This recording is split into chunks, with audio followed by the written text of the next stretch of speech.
အင်္ဂလန်တို့၏နာကျင်ဖွယ်ရာကမ္ဘာဖလားခရီးဆုံးခန်းအင်္ဂလန်တို့ရဲ့နှစ်ပေါင်း60ကြာစောင့်မျှော်နေရတဲ့ကမ္ဘာဖလားအိမ်မက်ဒီတစ်ခါတော့အဆုံးသတ်သွားခဲ့ပါပြီ။အန်တိုနီဂေါ်ဒန်ရဲ့တွင်းကိုနဲ့အတူဘိုလ်လူပွဲကိုတက်လှမ်းဖို့လက်တကမ်းအလိုမှာပဲအာဂျင်တီးနားတို့ရဲ့အနိုင်ယူခြင်းကိုခံလိုက်ရတာပါ။ဘောလုံးသမားတွေကွင်းထဲမှာပြိုလဲကျခဲ့ရတယ်လို့အင်္ဂလန်တနိုင်ငံလုံးရဲ့မျှော်လင့်ချက်တွေလည်းတစစီပြတ်သုံးသွားခဲ့ပါပြီ။ဒီပွဲစဉ်မှာပါရီမှားယွင်းခဲ့တယ်။တူဟယ်ရဲ့ဗျူဟာကဘာကြောင့်အလုံးမဖြစ်ခဲ့ရတာလဲဒီနေ့တော့အင်္ဂလန်တို့ရဲ့နာကျင်ဖွဲရညတညကိုအတူတူပြန်ပြောင်းကြည့်ကြရအောင်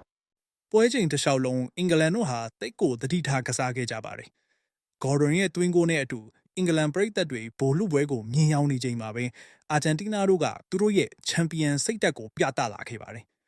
ဂျော်ဒန်ပစ်ဖော့ဒ်ရဲ့အမခန်းလက်စွမ်းပြမှုတွေရှိခဲ့ပေမဲ့အင်ဇိုဖာနန်ဒက်စ်ရဲ့အဝီးကန်ချက်ကိုတော့မတားဆီးနိုင်ခဲ့ပါဘူး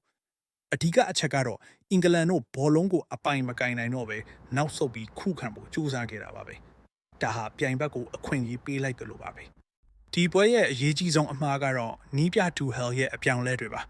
တိုက်စစ်မှုဂေါ်ဒွန်ကိုထုတ်ပြီးနောက်ခံလူကိုထည့်သွင်းတဲ့အချိန်မှာအင်္ဂလန်တို့ရဲ့တိုက်စစ်ဟာလုံးဝပျက်စီးသွားခဲ့ပါတယ်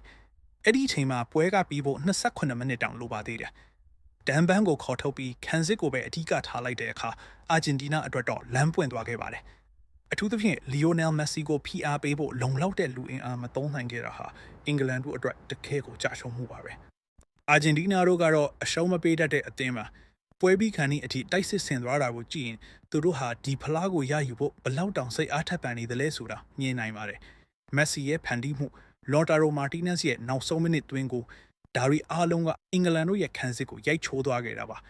အင်္ဂလန်တို့ဟာအရင်ကဂါရက်ဆော့ဂိတ်လက်ထက်မှာတော့အခုလိုမျိုးမဟုတ်ခဲ့ပါဘူးအခုတော့အကောင်းဆုံးအခွင့်အရေးတစ်ခုကိုလက်လွတ်ခဲ့ရပါပြီနောက်ဆုံးမှာတော့အင်္ဂလန်တို့ဟာအလွန်ကိုကန့်သက်ချက်များတဲ့အသင်းတစ်သင်းအဖြစ်နဲ့ပဲဒီပြိုင်ပွဲကိုအဆုံးသတ်ခဲ့ရပါတယ်